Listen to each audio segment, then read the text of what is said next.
अंधेरा इतना गहरा था कि उनकी टॉर्च की रोशनी भी कमजोर पड़ रही थी। धीरे धीरे चलते हुए वे एक गोलाकार कक्ष में पहुंचे। वहां की दीवारों पर अजीब चिन्ह खुदे हुए थे और बीचों बीच पत्थर का एक चबूतरा था जिस पर एक लाल रिबन रखा हुआ था। वही रिबन जो अन्वी हमेशा साथ रखती थी। जैसे ही उनमें से एक ने रिबन उठाया, चारों तरफ से घंटियों की आवाज गूंज उठी। हवा अचानक भारी हो गई। टॉर्च अपने आप बंद हो गई। फिर कक्ष की दीवार पर एक धुंधली परछाई उभरी। वह अन्वी की आत्मा थी, लेकिन पहले से कहीं ज्यादा भयानक।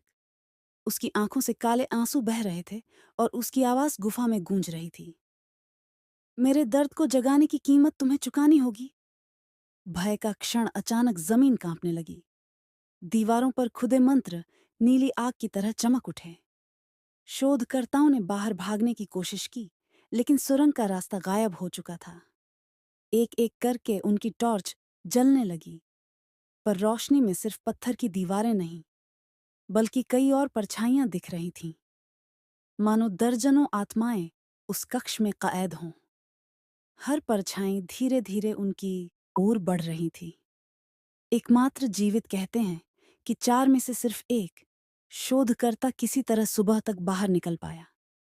लेकिन जब गांव के लोग उसे ढूंढते हुए मंदिर पहुंचे, तो वह पागलों की तरह हंस रहा था और बार बार यही बुदबुदा रहा था, लाल रिबन, उसने हमें चुन लिया है।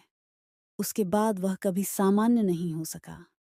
उसकी आंखें हमेशा मंदिर की ओर घूरती रहतीं, जैसे कोई अदृश्य शक्ति उसे पुकार रही हो। गांव के लोग आज भी उस कक्ष का दरवाजा बंद रखते हैं। कहते हैं, अगर कोई अमावस्या की रात मंदिर के पास जाए, तो नीचे से धीमी सी घंटियों की आवाज और एक लाल रिबन हवा में तैरता दिखता है, मानो अन्वी की आत्मा अभी भी अपनी अगली शिकार का इंतजार कर रही हो।